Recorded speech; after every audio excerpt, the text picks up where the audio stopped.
and we love you so much every time you tune in Church of Uganda Family TV. You have oneness in your marriage, you have oneness in your family. Actually, this is what God has called married people to. We need to go back and appreciate the plan God gave us for that family. The plan God wants us to have. We need to work hard, and God will bless the works of our hands. Amen.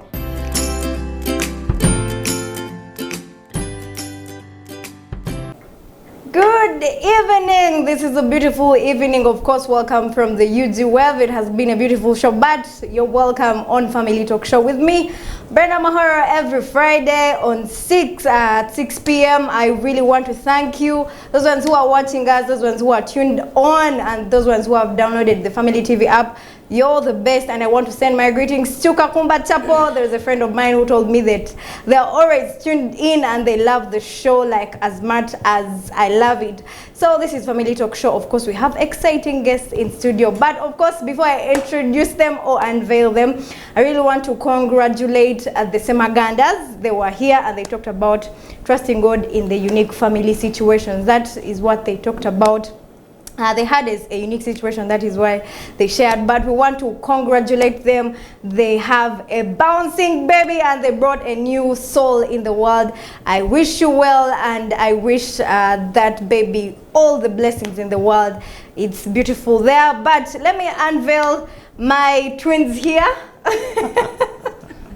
Very welcome. Please introduce yourself. Let me begin with the beautiful queen out there. Please introduce yourself and tell us who you are.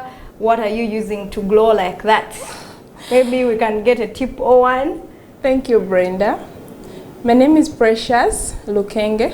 I am married to Joshua Lukenge, who is going to introduce himself.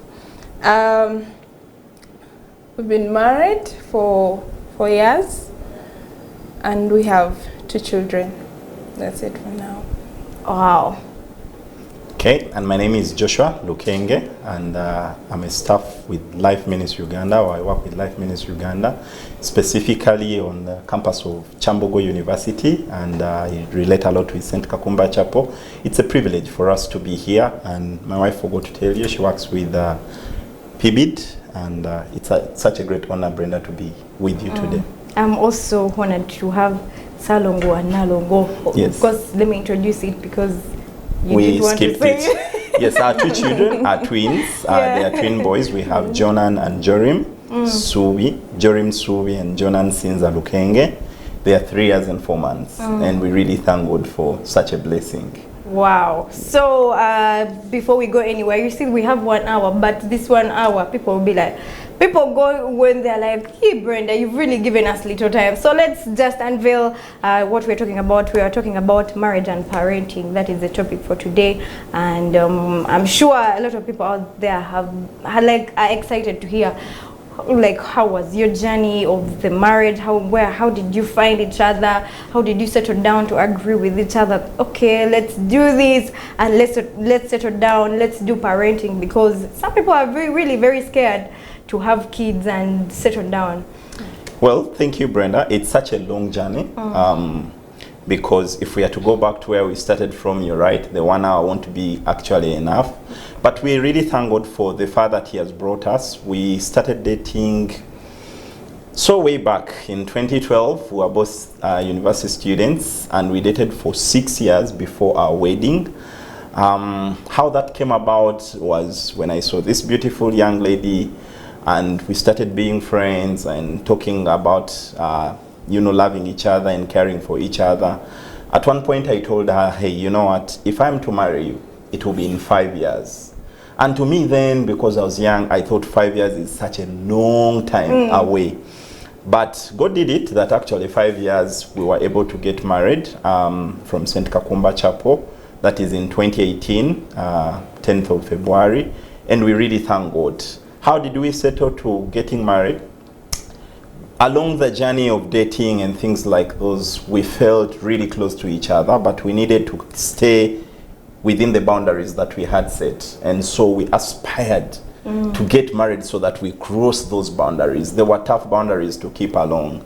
But then we also purposed that we would grow to know what is this that we are thinking of getting in. So we related with people who are married, our parents, many friends, and that helped us to make it to the journey of marriage. So on 10th of February, we wedded with Precious. Wow. So Precious, like, how was the experience? Joshua told us that he had to tell you that you have to wait for 5 years. So how did you take it in? And you're like, okay, let me settle down and move on with the marriage. There's no shortcut. Just like he has said, it was 6 years. 6 years is a long time for you to wait to get married to someone. It can be short if you're doing a high school course for 6 years, but then when it's preparing to get married, you don't want to be tempted to do something that you regret later when that person does not marry you. And you also don't want to do something that will rush them into marrying you. So you want to have a firm ground where you can, I don't want to say negotiate, but where you are independent. You're not being driven into marriage because there's a circumstance that has happened. And all that, of course, is you have to pray, you have to believe God, you have to set principles and follow them through. And those same principles are the ones that will guide you once you have crossed to marriage now from the courtship. How do you practice the wait? There's no practice. First of all, they give you the certificate before you practice the wait. You get the certificate before you get married. It's not like a bachelor's where you have to first study for 4 years, and for the medicine people they have to study for so many years and then eventually get a certificate. But I think this one, God knew that once we have trusted him, since he's the designer of marriage, then you always have to go back to him. There's no notes to read. It's just him and the two of you. And interestingly, there's no marriage that is similar to the other. So you don't have a reference point of the other ones have now moved into their house, let's also move into our house. No, things have happened differently according to God's plan. You just have to trust him. See, Precious, now I have a scenario. Let me give an example, like how Joshua told you to practice the way, to wait for him for 5 years. So let me say, like, I'm single, and then there are maybe 5 guys who are also telling me the same thing. They love me, and then there is Joshua who has told me to wait for 5 years. Do I still have to wait for him, or that's why I said you have to set principles. Yes, you have to know what you want. It's not about who's going to marry, because eventually you're going to be married to this person, whoever you choose. Whether Joshua has told you to wait or this one who has told you come now and receive of ourselves, you're going to live with them for the rest of your life. It's not a walk-in, walk-out. You're not going to have to walk in and then you're like, oh, the room is stuffy, let me go back. There's no way out. Once you have entered, you have committed yourself. But also, Brenda, my saying 5 years to Precious was not that I was committing. No. I was just being a young man who is saying, I love this girl, but should she ask me to marry her? 5 years away. And honestly, we did not sit and say, okay, I sat down and planned and said in 5 years I'll marry Precious. Nothing. I just loved the girl, and in our getting close, I said, just in case it crosses her mind, let me summarize it for her. It will be in 5 years. And so that's why I said that it was very, very grateful. We are very grateful to the Lord that actually at 5 years, like I promised her, we actually did our wedding. So it wasn't that I sat somewhere and said, let me date this girl, but she needs to wait for me in 5 years. No. So the 5 years, what happens? Do you live separately? Do you? Yes. First we were students, and the beauty is we were distant students. She was studying in Chambogo and I was studying in Kumba in Entebbe. So, and the boundaries that I talked about were that you don't visit me beyond this particular hour. For our case, it was 7 p.m. So beyond 7 p.m., you don't come. If you come to my hostel, my roommates are there. So there is no things of asking your roommates to give you space because your girlfriend is coming around. No. And also for us, there was a uniqueness in it. We were leaders. I was leading a fellowship at university. She was also leading a fellowship at her university. So we kind of had an image to protect. You don't want people to knock on your room and then find you with your girlfriend. Actually, I had to introduce her to my fellowship and told them, hey, you know, when you find me with Precious walking on campus, we are not married, but at least we are dating. Yeah. So that helped us to know that people are watching. people are seeing you everywhere you go. Because sometimes, you know, friends will just call me and say, hey Josh, where are you guys going? I'm thinking, what do you mean? Like, yeah, we saw you with Precious. I'm thinking, okay. So should they see you in a different image? Those are the boundaries that we needed to protect. And even when I finished university, I rented my own small space and then went to work with Life Ministry Uganda. And yeah, I have grown. I have a room of myself. But then we needed to keep our boundaries defined. Precious, I am staying alone, but you cannot come to my house. If you're to come, you are accompanied with a friend, or I am having a brother at home, or something like that. We did resist this, and it is very difficult, because sometimes it's a point of, but who knows about it? But we stayed. That's why we said, let's wait until we get married. Because all the things that we feared to do before we actually get married, maybe we'll do them with the permission now that we are actually married. And so that helped us to push on, that helps us to go on. The wait was real, because she should tell you that slightly after her graduation, 2016, it was like weddings after weddings. Almost all her close friends wedded. And so it was out for her to say, So what are you waiting for? Yeah, but for me, we now started, because even me, I realized we would attend these weddings together, and they were all our friends. But then, so the beat came for us to say, you know what, let us grow. Now that helped us to buy time, because we needed to visit Brenda to talk about marriage. We needed to visit so-and-so to give us their perspective of marriage. And we needed all these kind of things to help us look into what marriage is. And I think we both look back and say that was a worth time, because it prepared our hearts. It's not that we read notes, but when you hear all these stories, you're helped to know to say, are you ready, or do you need a little bit of looking into this aspect, looking into this, dealing with yourselves before you live in a house and you're fighting. Wow, so now let's talk about marriage and parenting. Now you're 4 years into marriage after dating, and then you got married. Like in simple definition, in a layman's language, what is marriage? Well, you want to go first? I can go first. For me, I think marriage, as defined in the Bible, is a man leaving his own parents, mom and dad and family, and be united to this lady. I left my parents and I took on a responsibility to love Precious, who we had dated for 5 years. Why we dated for 5 years is not because we were distant, we couldn't see each other. No. Entebbe and Chambogo were close. Even when we finished, we both stayed in Kampala. But the point is, you take on a responsibility to marry this person that you love, and you're going to live and do life together. So for me, marriage is a man choosing to do life with that particular woman, carrying all the responsibility. Now, the responsibility here should be not that because you're the man, you do everything, no. Both of us have a responsibility to play. God created us with different abilities. We bring them on board, and so together, we do life. For me, that would be marriage. Precious will tell us, you've defined living, a man deciding to leave the parents and goes and does life with the wife. So basically, like what usually when ladies out there, like they're into this marriage, they want marriage, they think that marriage is all about like bliss. It's not, there are no thorns, it's all rosy. So what is that picture that maybe people do not have into mind about marriage? Well, I'll bring it in this way. Christ left heaven and came and died for us. And we were not worthy. We didn't deserve that. But he did that for us.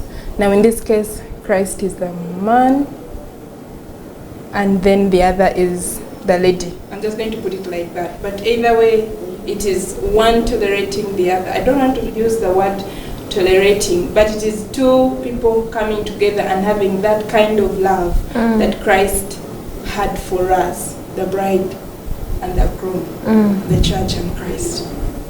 And maybe to say is challenges like families. Man, I've lived 26 years with my mother and father and my siblings. Now I'm only with this particular person. So how are we going to leave our families? Isn't that a challenge? It is, because it's a struggle. Yeah. I would maybe not call it a challenge, but I can say it's a struggle. Because I've lived longer with these people, but in my mind I know I'm going to live actually longer this side. So there is a bit, usually in the early days, Precious is born in Busheng. I'm born from Luero. So where do we visit more? Who do you call more? That kind of still holding on to heart. When we get our salary, do you first send the 50,000? Do you have to talk about it before you go into marriage? Yeah, because you need to deal with it. It's just preparing yourselves, because when we interacted with people, they warned us. Yeah. They said, hey guys, you're going to get married, but there's this aspect where you're going to stick to your family. You're going to invite all your relatives into your small house because they are your family. It's true, but you left the cleaving bit of it. When you're preparing marriages, couples for marriage, there is the aspect where we talk about cleaving. The cleaving aspect is you leave your biological family, but not neglecting it. So you're choosing to say, I am married to Precious, and I'm going to do life with Precious, not neglecting my family, but then not esteeming my other family over this way. And so the challenges are communication. You know, we have different temperaments. Some of us like to talk a lot. Some of us like to chew over things, you know, first boil it in your mind and then you can say it. Now, if you're married, there's going to be conflict. Because I expected you to tell me before anything happened that this is going to happen. But for you saying, I'll tell him at the end of the tunnel. So there are those conflicts that usually come in, and it's important for people who are getting married and those who are doing marriage to appreciate those differences and address them with the love that led you to marriage. Not with the energy and the efforts of who wins. Because the truth is, I would win her if it was an argument. But because I love her, I'm going to slow down to where she is at, and we will get to understand each other. So there are many conflicts. There is the money aspect, there are the how many children to give birth to, there are the church issues. We wed in churches, but do we go to those churches? There are many couples that all they look for is a wedding in a church, and after that, bye-bye. So what did you wed in church, and what does it mean for you to belong to a church? Those are issues. You know, some of us are raised Anglicans, others are raised Pentecostals, others are raised differently. So now we are getting together. Are we going to go to an Anglican church? Are we going to go to a Pentecostal church? Are we not going to church? Those are some of the conflicts that are challenges that come in, but to deal with them is the aspect you talked about, the love of God. Because God left heaven to come for us. You left your parents to come for her. So you need to get to where she is for both of you to love. And she needs to do the same to get from where she is to where I am for both of us to love each other. In other words, God has to be the center. Exactly. Whoa, that's beautiful. So let's talk about parenting. When do you also have to decide this before you also get married? How many kids are we going to have? Like, how are you, is it that after the wedding, just like this, do we have to give birth? Is it a decision that is made by the man or by the wife? How about you share with us? Like I told you, there's no comparing marriage. Yeah, you can plan to have 7 children, and you may not. Do you decide have biological children? No, you can even decide. What I'm trying to say is, what you decide before marriage, I think it goes back to the godly love. Do you love your spouse? Whatever comes, that phrase that we say, for better, for worse, be ready for it. Say it like you mean it. Because you might hope that you're going to get twins or 4 children or 8 of them, and then it happens that the Lord blesses you with spiritual children, and you embrace it. Children are a gift from God in whichever way they come. So what we always do before marriage is just to prepare us. In case the children come, this is how it will be. But of course, no one ever prepares for in case the children don't come. But you just have to say whatever the Lord wills. Yes. And parenting, Brenda, is, like I talked about the responsibility bit when you're getting married. Children are a gift from God. But as much as they are a gift from God, we need to remember that God blesses them as to take care of them. So you don't sit in your bedroom and tell your wife, my wife, we are going to have 15 children. Yeah. And so 15 children it is. No, there is a responsibility to having the 15 children. When we are talking about parenting for us, it didn't begin at the point where the Semagandas are today. Hello, the Semagandas, where they've received the baby girl. Yeah. No, it starts at the planning bit and the conception, and then the grooming and preparation. Because for us, we are blessed to have twins. But I can tell you, friends, it's such a joy to work to manage those twins. In our early days, Brenda, I should let you know this, that many of us these days, when we get married and your spouse is pregnant, the moment she gives birth, the first thing you do is, please take a break. Go for leave at your mother's home. I want to look in the camera and tell men out there, friends, you married this woman and you said, for better, for worse, you're prepared to take care of this young lady and she's now pregnant. Don't send her away at the point when you're posting pictures as a new dad. Take the responsibility to care for this child, because later on when the child gets, today are they still 4 points in P7? I'm not sure. But when they perform good, still 4. you will come and say, yeah, my daughter or my son got 4 points. But do you remember at the point when you sent her away? In our experience, when we gave birth, we were prepared. And so our parents, both our mothers, came to, give her hand, and they wondered if we would send our children away. Brenda, we told our parents, no. And they only stayed. Both the mothers? Yes. Her mother left at the second day of us leaving the hospital. Mine left on the third day. Actually, mine left by default because she realized I was ready to take care of my wife. When the mom, we imagine, mommy needs to wake up, clean Precious, look out for where the children are, prepare the milk, prepare breakfast for Precious. I took on that one. And we didn't have a maid. We got a maid, I think, on the 9th day. And this was a day maid. This was a helper who comes in, and at 6 p.m. she leaves. But we went through this together. When it was hurting, when it was fun, when the boys are giggling, it's beautiful to do this so that when the children are over there in the playground playing, you stand over here as a dad and say, yeah, those are my children. I know them from day 0 when they were born to where they are today. But when we neglect them, for me, and I want to speak this very loudly, men, it does not feel good. Yes, the women will feel comfortable to have their mothers, but there is no aspect of this woman that you do not know. I know Precious in all details. So why am I sending her away at the point when she's been operated on or she's given birth normally, and I'm saying, that's not mine. That's for your mother to deal with. No, it is still my responsibility, and I need to take on that.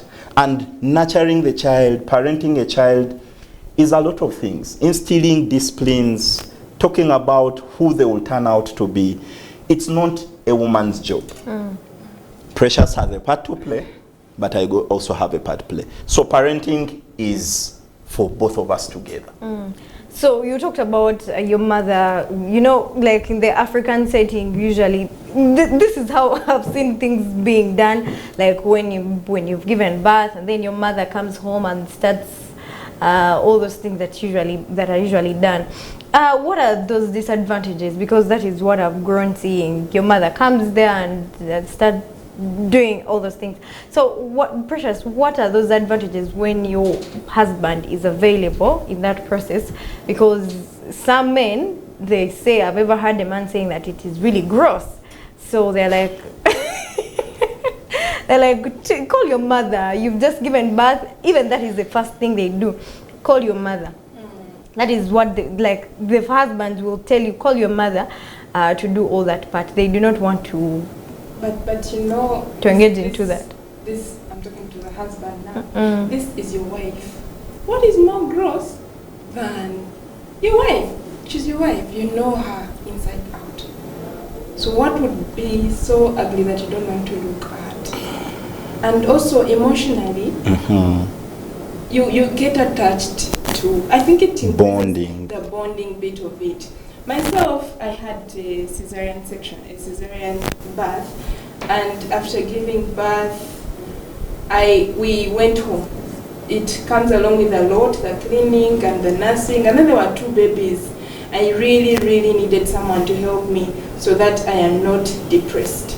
And my husband came in so handy. And from that time, I have come to know that my husband will be there whether I am well or I am not well. He will take care of the children. He will do anything. He woke up at night to feed them.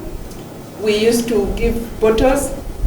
For the time I'm so sleepy and I'm dozing, and he helped. I surely believe it bonds the 2 of you. Now if you let her go away to probably her parents, you will miss that chance. It's okay for mommy to come around and help, but be with your husband. Let him face it. Let him face it with you. Like together, the 2 of you go through the hard time that it is. Why are you sending her away? Is it such a sweet, sweet, sweet time that you want her to have it with her parents? It's just a time that you feel like, no, this part of the worst, first go to your parents, and yet to say it for better, for worse. And Brenda, this also comes in, I'm sorry to come in here, but this also plays in when children are sick. Husbands, we get the insurance cards, give them to the wives, please go to hospital. You even drive and drop them at the hospital. And for you, you go back to your work. And your wife leaves her work, you tell her to ask for a day off because your children are sick. And what do? For you go to work. But they are your children. So if you bonded from the beginning, if you took on the responsibility to care for these children and nurtured them at the early age and cared for them, then you're going to be there in every details. My wife signs out on our children's medical, but I am there. I want to ask the question, what is the problem? When the baby is puking, you know, there's that bit where they were still little, and after breastfeeding, I needed to put them here in part for them to, you know, bring back the air. And usually they bring back the milk, and the smell is not nice. Men, yeah, it's not nice. But the point is, this is your son, this is your daughter. This is not some stranger that is doing this to you. For the love of God, God has given you this gift. Nurture it. Go through all. Because usually I see it when we are in meetings and someone has a baby and maybe they puke. That's the bringing back that milk. Men usually send the child to the mother. I actually pick the child from my wife. I say, hey, give me the baby. Let me handle that.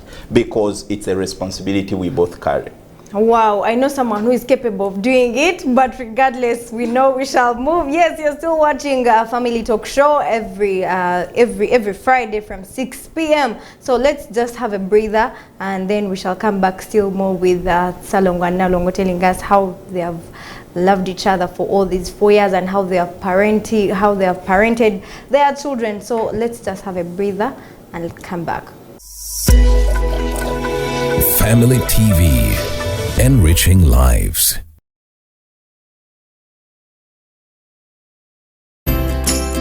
Family Talk Show, and we love you so much every time you tune in Church of Uganda Family TV. Do you have oneness in your marriage? Do you have oneness in your family? Actually, this is what God has called married people to. We need to go back and appreciate the plan God gave us for that family. The plan God wants us to have. We need to work hard, and God will bless the works of our hands. Amen.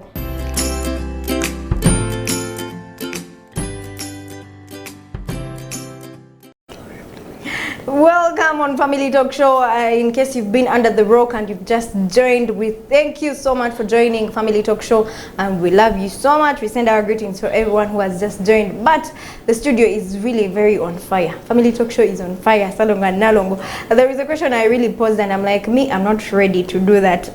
The issue of parenting. How do you settle down because you've given birth? Maybe let's give a scenario or example that both of you have been working and you've been very busy. So how do you decide to leave your job with that, with everything in you, and you're like, okay, let me settle down and let me go home and be a stay-home mom? Me? I'm like, no. And Brenda, you should not say no. Let's begin with Precious. Yes. Thank you so much, Brenda. I think there's no easy bit in that. There's nothing like, okay, here it's easy. It's sacrifice. I gave birth to the twins. Well, yeah, I gave birth to the twins. And then after 3 months, I went back to work. In this case, my job opportunity or my workplace was up country, far away, about 340 something kilometers to the west of Kampala. But mine is very near. So. Yeah, yes, it's very near. So I traveled. We buckled up ourselves with the boys. We buffered them in the car, and off we went to Bushenyi. I kept working. I When got there are 3 someone months? to help. Yeah, there were 3 months. There were 3 months. I reduced the breastfeeding. I had to supplement because I can't be at work all the time, and again breastfeed them for them to be full. So we got a maid to help us, a helper to stay with them as I went to work. But along the way, I think I felt like, no, I don't want to say it came in like a lightning. It was gradual, yes. I would come back and maybe I want to breastfeed the baby, but the baby prefers the bottle because the nanny at home is giving them a bottle. So they prefer to be fed by the nanny. And then you feel like, but I'm your mother. And they won't understand that because you feed them. I would actually try to come back. I would come back at 10 and then I would again come back. Yes, 10 a.m. Of course, I would breastfeed them in the morning and then in the night, all that. But then during the day, I would come at 10 a.m. I would come again at lunchtime and then I would come again in the evening. But I don't know. I think it's just that they were having more time with the nanny than they were having with me. So they bonded more with the nanny, which made me feel like I'm making a loss at this. Now, of course, I kept dealing with it. I tried to feed the bottle. Then, because I realized they were losing out on breast milk because they were not coming to me to feed, I started putting the breast milk in the bottle.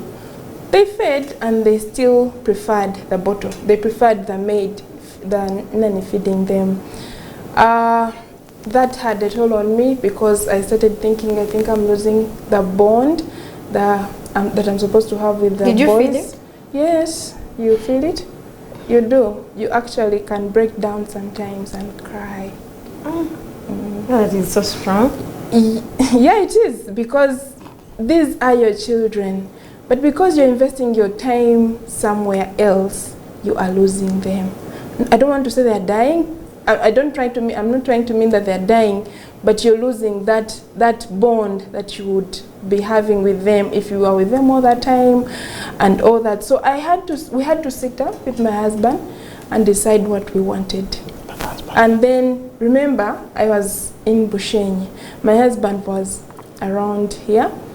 So even the time I am away at work, he's also not home maybe to fill in for me. At least if they bond with daddy and they don't bond with me, we can always blend later on in future. But they were bonding with a total stranger. I want to use that word. They were bonding with someone else, raised by someone else, with their own values, but maybe because you are in need of someone to help you at home with their children, so you bring them in, you pay them so well, they do so well. They're probably bonding to the nanny because she's doing so well. She's loving them, she's feeding them. Otherwise, if it was not that, she would not. But myself as a parent, myself as the mother of these boys, I felt depressed. I felt like this is not what I want. This is not what I signed into when I gave birth to the boys. This is not what I prayed for when I was expecting. I prayed that the Lord would give us children that would love and grow together as husband and wife, as one family, not someone else coming in and doing the job for us. I will not say I woke up in the morning and decided. It took time. It took time. It's not. Even after leaving, I would tell people, don't try it at home. Because even when they would come to check on me at home and then they would tell me, why here? I would tell them exactly what happened.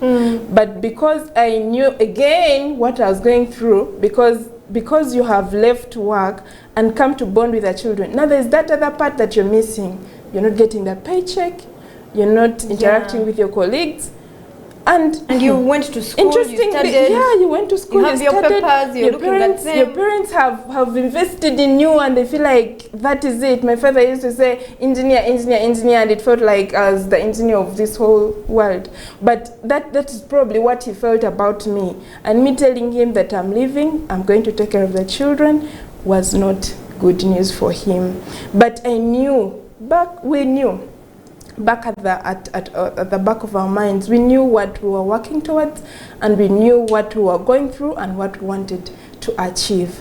Then I'll also talk about, I was talking about the bit where you're missing the paycheck, you're missing the salary, you're missing that bit of growth in your career when you have wanted to be a career person, and then now you're thinking, but I have a good nanny, maybe she can do all the work, and she's very good, but you're going to miss that part. You're going to miss that part. And by the time the children get to know that you actually, they will call you mommy. I know of babies that call mommy to every lady that comes home. Yeah. They can even call the nanny mommy because they have not yet put the name to the person. They feel like mommy is maybe a lady who always comes at home. But you're losing that bit of it. And they're still young, they will grow, and whatever they grow into is probably what the nanny will instill in them when you're away. She's probably good. I don't want to go to the bad nannies because everyone will have a reason to leave their job for a bad nanny. But there's going to be a good one. But is that what you But the love is really drawn to yes, goodness. Yes. Is that, and later on in future, maybe she has walked away, or she has not even walked away, but you as a parent, the role that the Lord gave you to be a steward to your children, are you indeed fulfilling it? Do you feel it deep down in your heart that you are doing it when you have paid someone to do it for you? And Brenda, I should say that, yeah, this is where she was at. But remember, in the beginning we said, I stayed home, I cared for her. In the 3 months, I was available, doing all the things. You also got an off? Yes, I asked for some time off, and yeah, I had just said a lot with my work, yes, to the women. Usually husbands. Yeah, that's a little bit of a grace, but it wasn't for 3 months. I think I had a month. And then I also asked to reschedule my appointment so that I'm back home a little early for me to be available. And I used a lot of any given space that I could find, I would really be home. But here is the time when my wife is away. And to be honest, as a man, I should say, yeah, it's good to get that support. As you're getting ends meet this side, there's something that comes in from the other end to just make life move on easily. But here is a point where she feels this because she leaves the children at home and goes to work and return at 10, at 1, and then in the evening. But there's a Joshua somewhere, a father to 2 boys, who sees them after 8 days, after 10 days, because I couldn't travel every day to see the children. So it started, yes. So I started asking for opportunities to leave every Friday. I would take a bus in the night, and I would arrive in Mbarara about 1 a.m., then take a small taxi to Busheng, and arrive like at 3 a.m., and then it's late in the night, I'm tiptoeing in for the children not to wake up. Then you're available on Saturday, and on Sunday, you need to leave and then come back to Kampala. But this is what happened. As she felt the gap between the children, I did. You also felt the gap? Yes, because I remember when our babies were starting to crawl, I would come back home and you're asking them to come to you. They would run away and go to the nanny. What? And I would sit. Now this would be a very painful moment because remember my wife would not be home. Maybe I would drop in and ask to maybe stay like on a Wednesday and stay home or something like that. And so she's away at work or she's even around. But instead of a baby, you know, crawling, coming to you and you're all happy, you would tell him, okay, Jonan come, and Jonan would almost come to you, but then divert to the nanny. And I started feeling like, we will talk about it. I said, but do these kids even know me? Do these kids even appreciate me? And when I would be there, I would really try everything. Bathe them, feed them, put them to sleep, pray for them, carry both of them to pray. But to be honest, it didn't matter much because there was a distance. And to the decision we made for us to leave the job, it was more to that. Yeah. Because parenting is not giving birth to the child. The nanny is doing. We have had very helpful house helpers, very fantastic. But the point for us has always been, we are the parents. You're only living with us for 6 years if you stay long. For 10 months, for 2 years. We are having these children until they're 60 years as their parents. So what are we not doing? Leaving it for someone else to do the job for us. Actually, for us, we made a decision. And I should say this. We've sat down and told our parents, you know, these are now their grandchildren. Now, these are my parents. And my elder brothers have children. Yeah. But I've told my parents, you gave birth to 5 boys. Okay, we are 5 boys at home. And I've told mommy and daddy, you've raised the 5 boys. And that's enough. So grandchildren at our house, 2 weeks. I cannot take my boys to my mother's home for 2 months. 2 weeks. 2 weeks. And actually, if I take my children and beyond 2 weeks, my brothers would come and pick them and bring them back. These are your children. They are not our parents' children. So that responsibility is very, very key. But to be honest, Brenda, it instills everything this child is going to be. When I see my son today play, when I see both of them playing, I feel like, yes, there are manners they've picked that are not good. But most of the things they do, they've watched us do them, you know, and it feels really good. I can start to imagine what a teenager this young man is going to be at this point when they're 3 years. Because every time I'm available, the truth is, they are going to turn out the real. Now, the other aspect is the money. We want to make the money. Finances. Yes. Economy. The economy is bad. It's true. But the economy can change. At some point, the dollar was 2,000. Today, the dollar is 6,000. 6,000. Now, here is the bit in it. It will always fluctuate. Will your children fluctuate, Brenda? It's a question I leave to all parents. Of course they because won't. You need to do the job when you can. And then the money, you can always trust God to just help you with what is enough to you go through that season. Because they grow so fast. We can't imagine our children already 3 years. How did they get here? Because God helps to create the process and they will always go on. Wow, talking about the economy and these questions, what would you encourage others to raise children together as a couple? Today I was reading news on some news website, and then there is this lady in Busoga, who is 29 years actually. She bet up her child to death just because he served herself posho and beans, a meal that is posho and beans. So like she bet the son to death because she had done that. So what do you think that maybe raising children together like helps a couple? What does it do to a child when they are seeing the mother and father, they're growing them together, they're instilling values? I know doing sacrifices, I think even these children see the sacrifices that maybe you've made. And it's very true. The economy is hard, dear friends, but here is the point.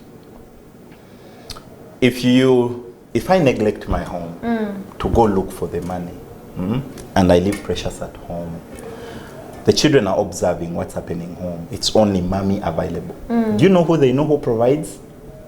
It's the mother. Even when I buy the food. Yes. Because they see you come with the kavera. You come with the kavera, but you cook the food. Do you bring it on table? It's mommy who we know we can ask food for. So like the incident you shared. Why it's important for both of us to do life together is that we talk to the children. You tell them, hey, you know what, guys? Things are not very easy. So when they ask, usually where the stage they are, they ask for this, that I want a bike, that I want ice cream, that I want a yogurt, that I want all this. But if I'm not able to, I'll speak to them and tell them, Jonan, I am not able to buy you now the yogurt. Now, let me also put a caution to that.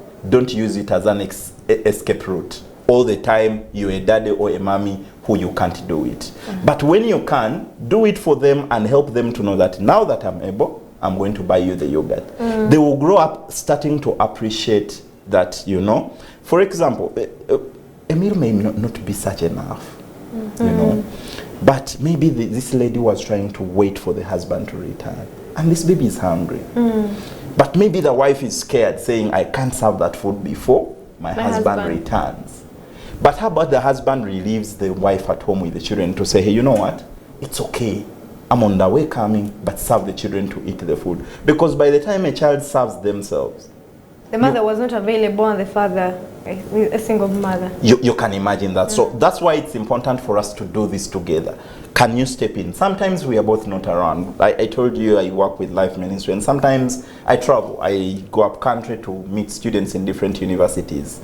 But I will talk to my children and tell them, the reason I'm not away is this. And it is important that we continue to acknowledge and bring our resources together. There is this whole thing that has been going around, Kameza money.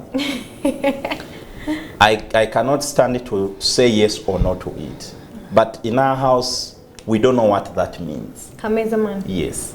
Because what do you mean, Kameza money? We shop money together. For upkeep, when you know. For who upkeeps what, Brenda? We do the budget and say this is the shopping we need for this week or for this month. And then we will reduce it together, not getting a cheat to me and say, cornflakes not, you people are asking for more soap yet I bought. No. Both of us look into it and you look at the house. Are the things there? And if the things are not there, then you will take on the mantle to say, okay, this is how much we have. Let's plan for it. It's not the me going to manage a situation. You know, when we were growing up, we had stories, and there are songs actually, vernacular songs, that a man comes back with a kavera, but it has silverfish, mokene, and the woman is disappointed. But for me, before I actually come back with the mokene, we will know what's going on. And we will share as a family. We will take it to God as a family. We will say, hey, you know what, boys? Pray for us. We need more money for us to have food, for us to pay water. In other words, you talk about it with your children, however young they are. We will tell them, young men, you can't watch the TV. Why? You see that yak meter there? The units there are not enough. So it's because when they understand, they won't just come and cry, Daddy, I want cartoon, Daddy, I want cartoon. No. They know Daddy said the yaka is beeping. So, but when it's there, I'll be the one to say, boys, let's sit there and watch a show on family TV. Or let's do this together because we are able. So that involvement starts to grow up this child and train them to who they should be.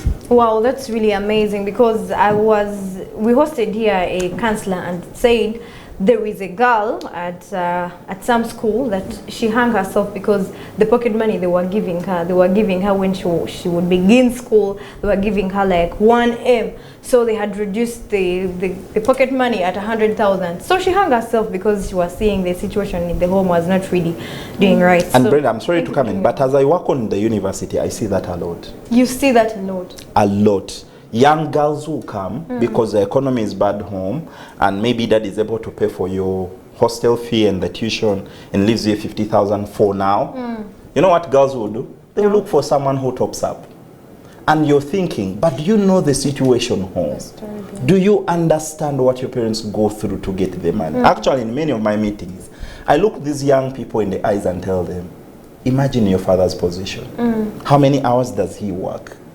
Do you appreciate that he leaves you guys every day to go help you get the money you have? Or yours is, mommy sends me 50,000, mommy sends me 100,000, mommy, I want to eat this. So when you involve them, then they start to appreciate that. And also they'll be accountable.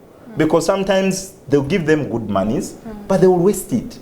Someone will come and buy a shoe of 65,000, yet you were given 70,000. And the next day, mommy send me some more money.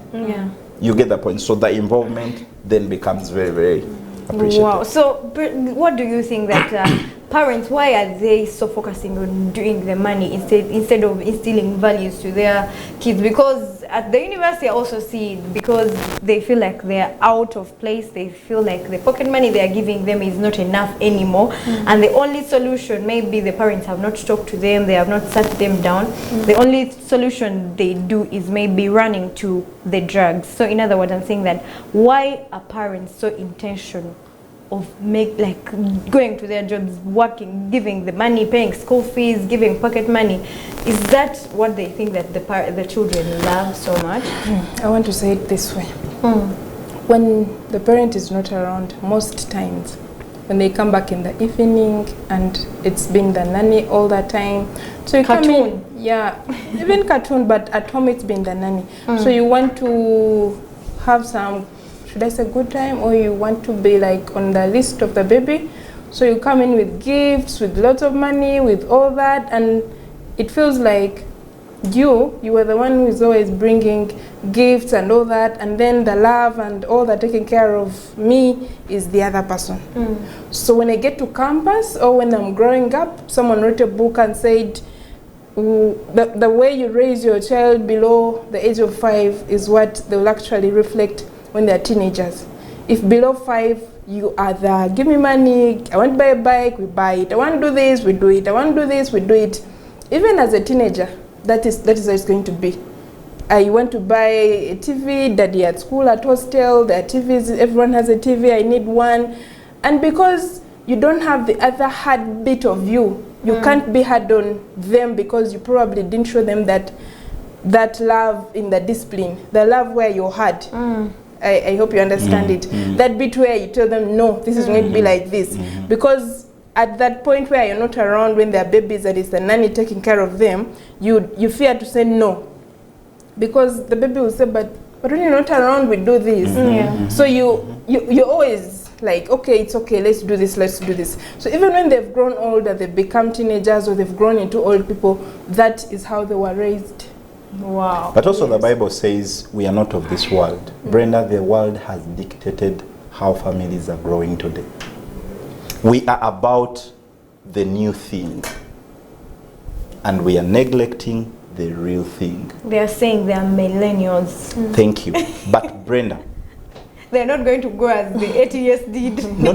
And by the way, they say. All these parents are trying not to grow these kids as then. But they are just trying to say, look at what God is giving you.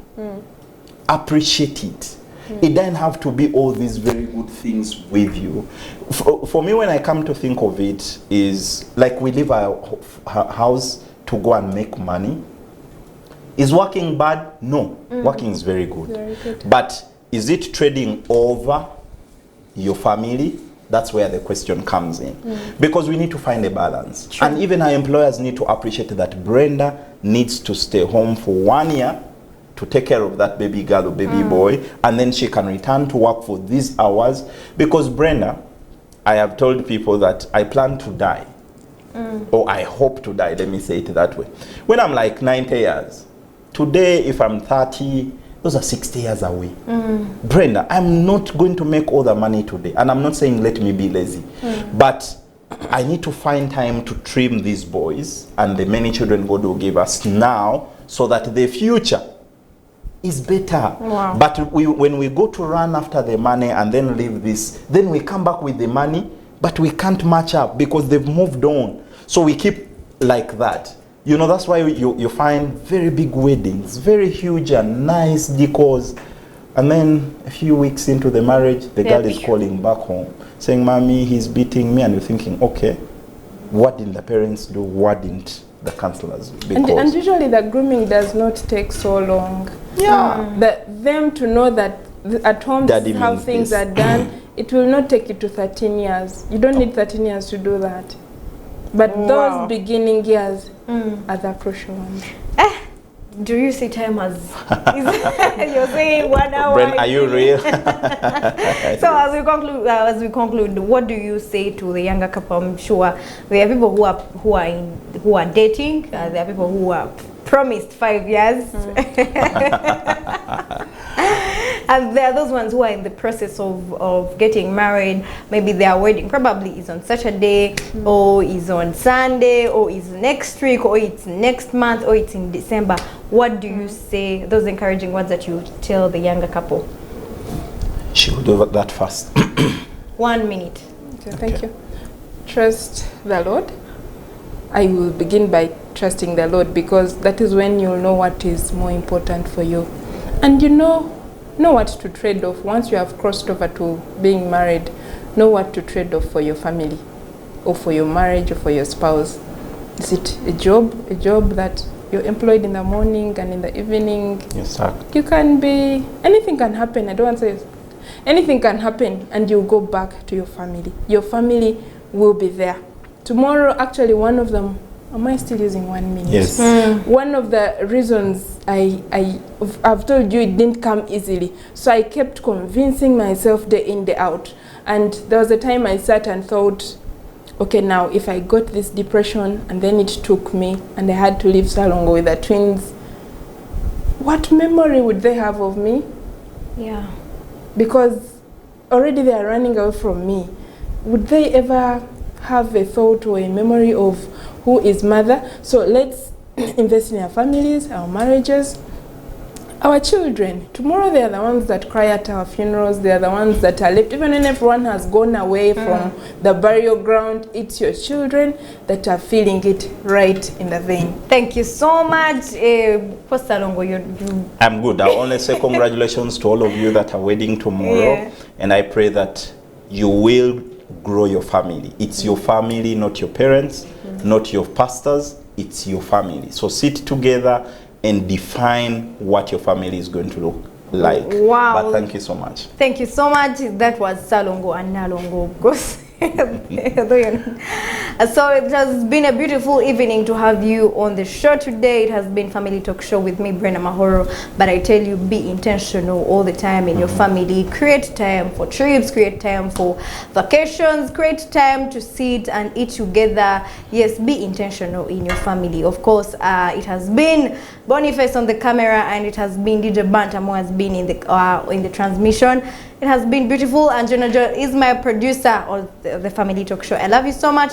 Have yourself a beautiful weekend and have yourself a beautiful evening. Those ones who are traveling, may you travel safe.